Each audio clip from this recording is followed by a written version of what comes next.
I am the host, Richard Ravenbrook, a man, a life coach, and a spiritual mentor who has endeavored to find real spiritual truth and self-enlightenment. With experiences in various ministry types, pagan traditions, and even magical paths. With a love for Mother Earth and the balance of life, I work to channel spirit and to help educate and mentor those striving to deconstruct from mainstream religion and to empower them to find the divinity within themselves and to the truth around them. The messages are focused on everyday life, creating an environment of real coexistence, a world of mutual respect, love, and dignity.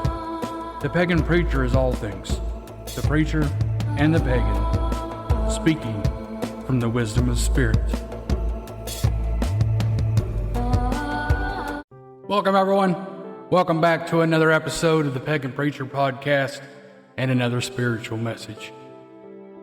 This week has been an exceptionally spirit-filled week. And what I mean by that is the lessons that have come have been intense, have been very deep-rooted, and very filled with emotions on all sides.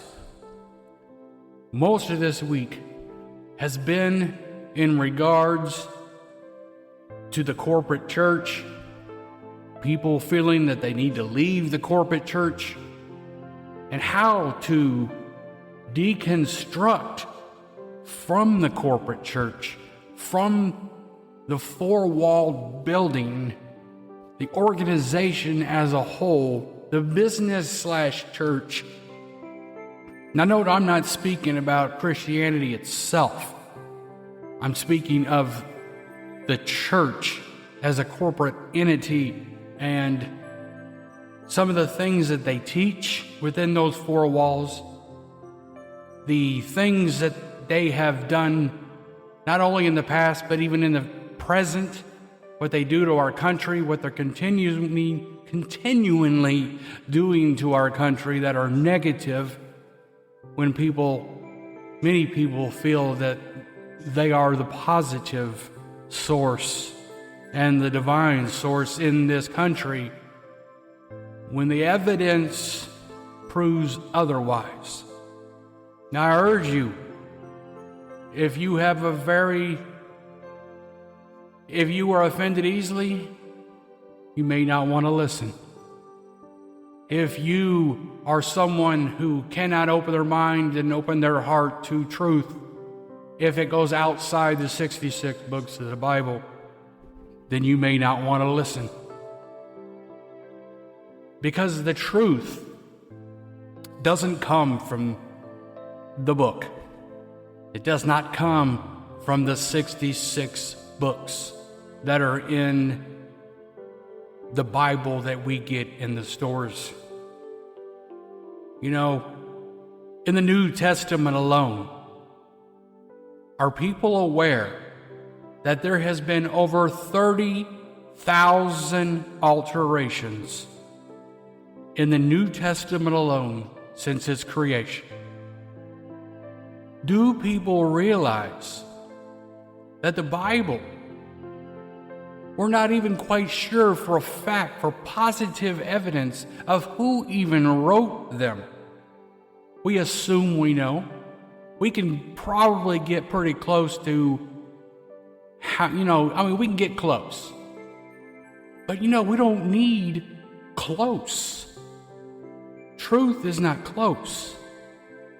We have to understand just how many times the Bible has been altered and changed over the course of the years to fit the narrative at the time, what they wanted to achieve, what they wanted to gain. But it offends so many people. It makes people angry. And it used to me too, because I have roots in the church. I have roots in ministry.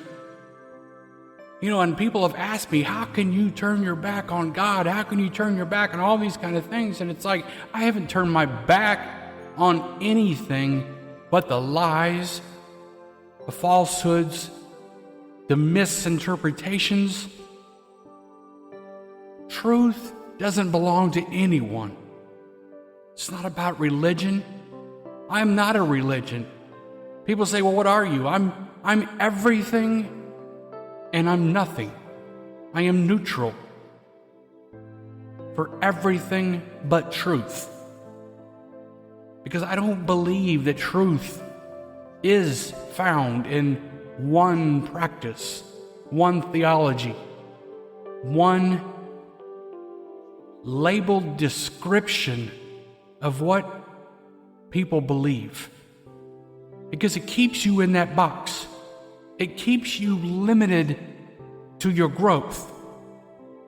Those 66 books that I hope you understand that were chosen by a council that would fit together the best without contradictions.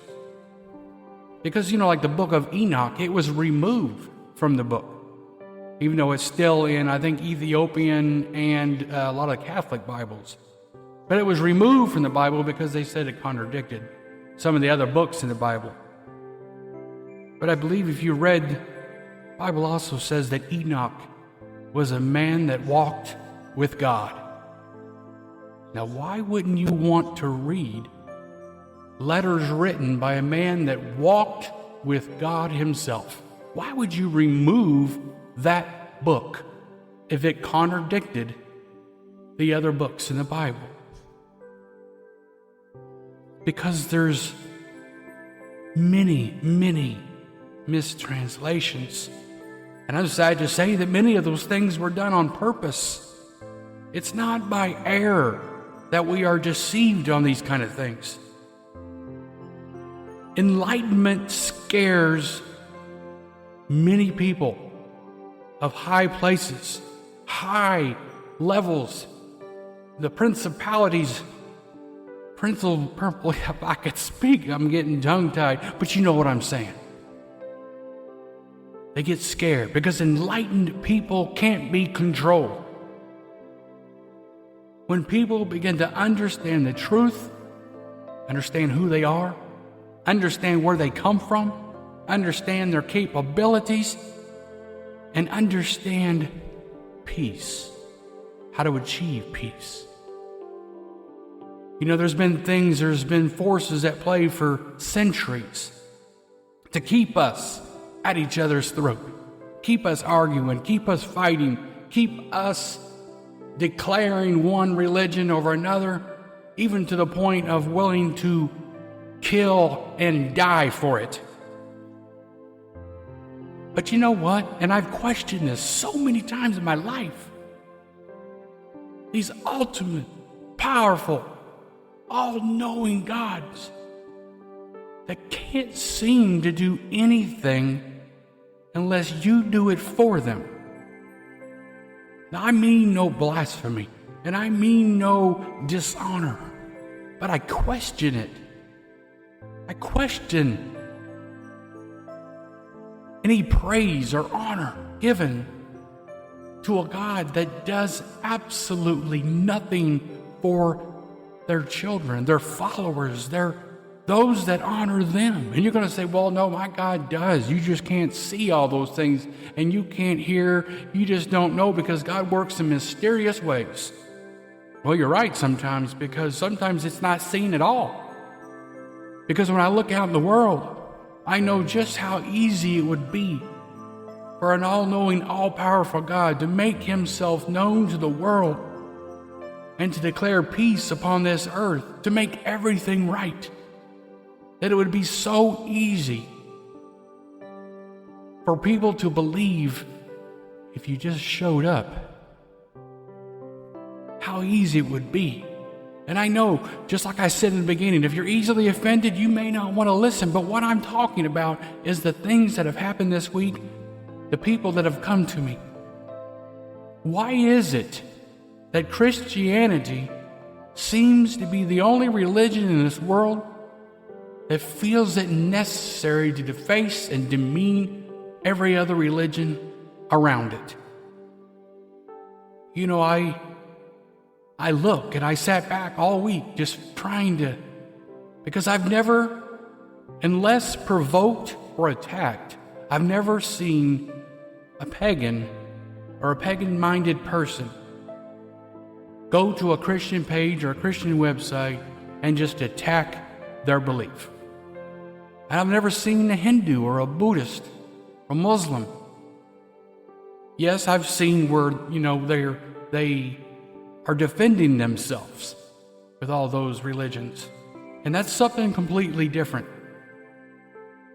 But you'll see Christians that will actually go to pagan sites, pagan posts, whether it be on the internet or whatever else, and you'll see them and they feel this need within themselves to proclaim their religion and to demean the post or the article or whatever it may be. They feel that they have to contradict that and tell the world that that is wrong and they are right, and that their religion is the only religion, and that we all need to either wake up or we're all just going to burn forever. You know, this religion of fear, God is not about fear. Where do we look? Where do people get this idea that God is some being in the sky somewhere or in another world somewhere, and is going to come back one day in this physical form? Have they ever read the Bible? What did Jesus himself say? The kingdom of God is within you. Where else would a king reside but the kingdom? If you're looking for God, look in the mirror. It also says God is spirit. In order to find God, you got to be spiritual. You got to look within the kingdom, look within yourself. Know thyself, know thy spirit. We have to communicate in spirit because God is spirit. No matter what religion that you follow, those same aspects apply. You may label them different, you may title them different, you may even describe things differently. But in essence, the truth is the truth. Power, magic, manifestation, it all comes from within. It comes from spirit within us. Spirit goes way beyond the boundaries of the physical. When we understand ourself and our capabilities, and we speak not simply with our mouth, but we speak from spirit, as spirit gives the utterance. We speak, we proclaim, we demand, we change, because we understand the power that is within us. You're never going to find God if you're looking everywhere else, but not within. Jesus was talking to the Pharisees when he was saying these things, because the Pharisees, they were earnest about following the laws. They were dedicated to following their religion. They had good intentions. They were striving to be the best at their, quote, religion. And Jesus was trying to tell them that you follow all these things and you know all these things like a parrot would recite, but you don't understand the meaning. You don't understand the heart of it. You don't understand the spiritual aspects of it, the metaphoric symbolism. You just don't understand. And many people don't understand today when you start to try to teach the same things that he taught. Even the Bible has altered and changed the words of Jesus, because remember, they put Jesus on the cross. Remember, And they still try to do that to anybody today that preaches or ministers or empowers in the same way. And they also put a book out there that would limit and control those that would ever achieve it. Because the Bible tells us to be humble and never reaching out beyond anything else. Now, humility is great, but false humility is an abomination. Are we good people because we're good people? Or are we good because we're afraid of being punished? There's a big difference. You know, the church, Christianity as a whole, has an abundance of wonderful and great aspects to its religion. Jesus, or the man we call Jesus today in English, taught many great and wonderful things. But most of the Bible isn't of Jesus. It's of disciples and older prophets, and it comes from the Torah, the Jewish religion. Half of the Bible is technically Jewish.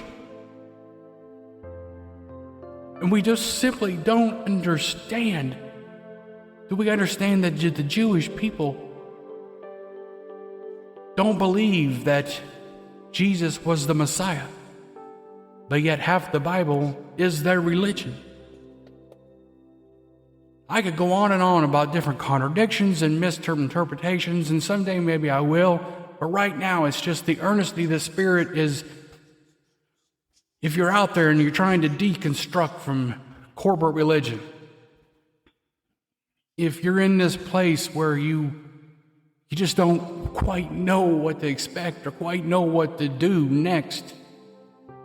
Maybe your family's been in church your whole life, maybe you've been in church for years and you're just not feeling it no more, and you just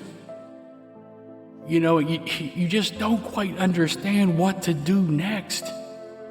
You want to follow this path that calls from within. You believe in magic and miracles. You believe in intention and manifestation. But the church has told you that those things are sinful and you can't practice those things because they're witchcraft and they're all kinds of. But even that, even the terminologies, the definitions, and the labels that we give. Don't worry about those things. Follow the calling that's within you. People label certain words because that's what they were taught. They perceive certain things according to what they were taught and how they learned and where they learned. And we can't let those things get us down. We can't let those things offend us. We can't let those things. We have to believe in the calling within ourselves. Someone says, you can't do that because it's witchcraft. No. Not everything is what the Bible would consider witchcraft.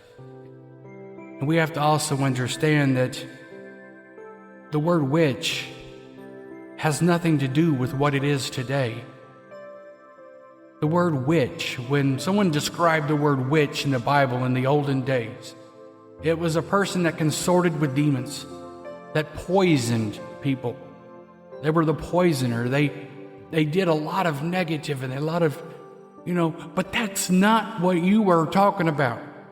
We're not talking about the person that believes in using herbs to heal, the person that believes in manifestation and making a better life for themselves and their family.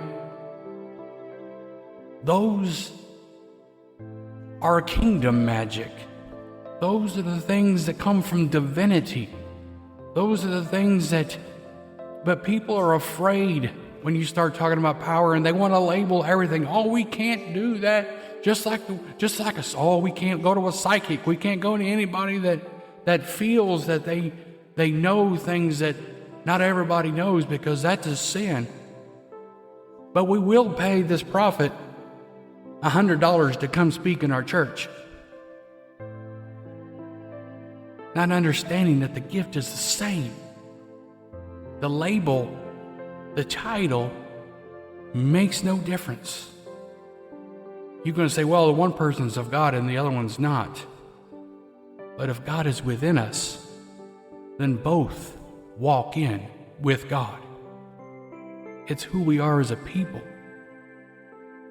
The gift itself is never evil, but it's the person who holds the gift that is either evil or good. And what they do with their intention, what they do with the words, the knowledge, and the wisdom that they have determines whether the output is good or evil. The corporate church is lost. It's strayed so far from the truth, and it grieves my spirit because some of my best friends still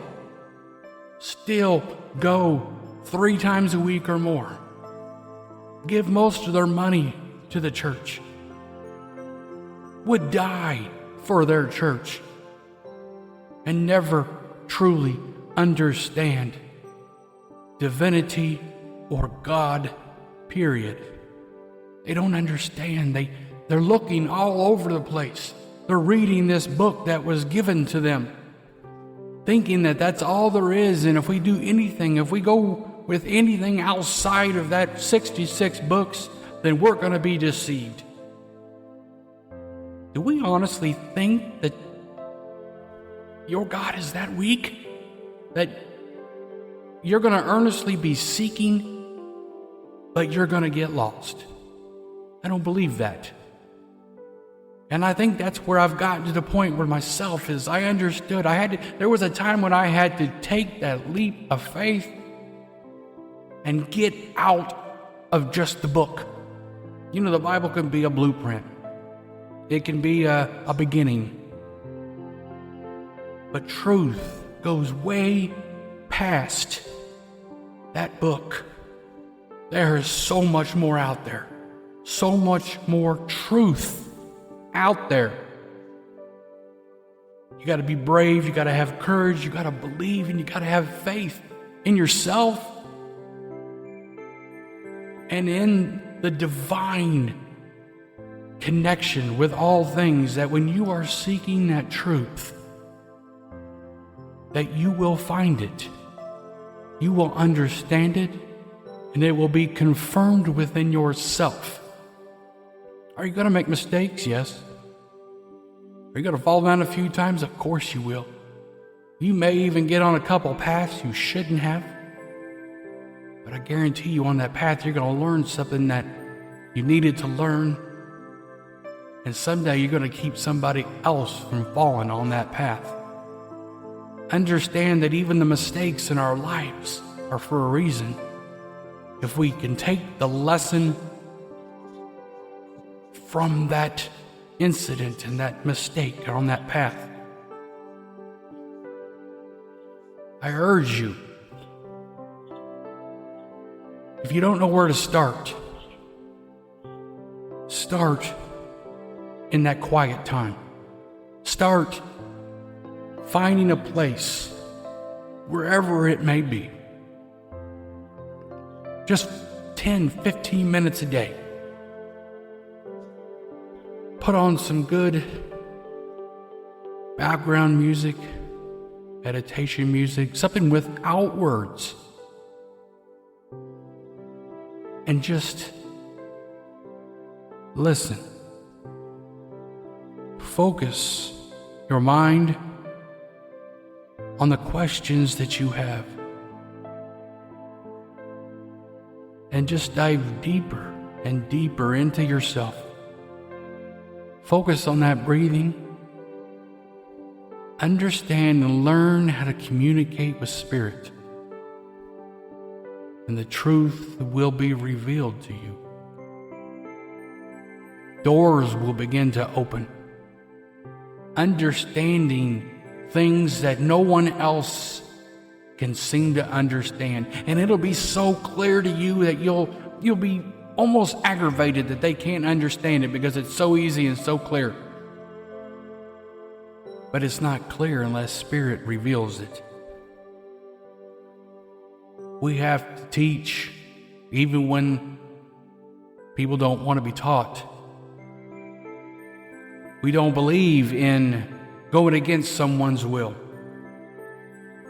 So we never try to manifest forced conversion. Just like I tell people in the church, do not pray against someone's will. Do not pray to break someone so they come into your faith and your religion, because that is some of the darkest arts there is. But instead, we try to teach in love. We try to lead by example. And we try to show them, and using their own information, because I've done even this when we talk about the fruits of the Spirit. When Christians come at me or come at other teachers, and they want to throw scriptures and they want to throw all kinds of hate. Because I bet in this week alone, I've been called stupid, and I've been called an idiot, and I've been called a heretic, and I've been called so many different things. And it's all spoken in a very vain, arrogant way. And I try to explain to them, it's like, you understand that the way you're coming across, the way you are trying to express yourself and to teach what you believe is not as your God would have it. And in fact, if I judge your spirit by the words and the actions you speak, your own Bible tells me you are not of God, that you know nothing of the divine, because the divine says to try to do everything in love. Remember respect. Remember to respect people and to honor people. And if someone asks for your opinion, if they ask for your advice, then give it. But give it with a measure of respect, that you understand their heart and you understand where they come from. You don't have to know why they're on that particular path. You don't have to understand anything. You know, this world we are a mess. And I'm going to tell you that religion, organized religion, is the worst, evilest thing I've ever seen in my 55 years of existence in this vessel. Because mankind can take something that should be good and they can tarnish it and make it so evil and use it to control and to hurt and manipulate. But Spirit will set you free. Get out of the book. Get into other books. Research. Investigate other things. Go to other religions. And I'm not telling you to convert to all these different, I'm telling you to open your mind and open your heart to new knowledge, to real wisdom, and to understand the power that's within you by just believing that you won't fail and that the divine won't fail you on your mission of truth. Deconstructing from corporate religion, leaving the church, it's happening. More and more each day leave the church. And people are saying that people are walking away from God. No, my friend, they're finding God. They're finding the truth about God. And the deceptions and the lies of control are being brought out in the open. A new time, an awakening is coming. A new empowerment of the people. A new level of enlightenment and knowledge for those people that inherit this earth later. Can be so I don't want to say so much better, but so much more in tune with reality and truth. Today we're slaves to debt. We have destroyed so much on this planet already. We don't understand the balance, and we destroy and we kill everything around us that we don't understand. It's time for change. It's time for something new, my friends. It's time to get out of those four walls. Say your respect. And do what you know that you need to do for yourself and for your family. Trust that leading. Thank everybody for taking the time to listen. Remember, take that 10-15 minutes and go to that quiet room. Go to that quiet time. It could be even in the bathroom, anywhere that you can find that time. Breathe it. Look within yourself. Ask those questions. And I guarantee you, in time they will come. But until they come, until you hear from Spirit, I'm here. I'm here, and I will guide anyone that will walk with me on this path. I can't tell you where Spirit has for you to go, but I'll gladly walk with you so much on that path until it's time for you to go to somewhere else. And maybe we can walk together for a short ways, maybe we can walk together forever. But let's walk together for a while. Ask your family, ask your friends. Join this awakening. Let's get out of those four walls. Let's get out of just this book. And let's get into Spirit. Be blessed, everybody. And blessed be.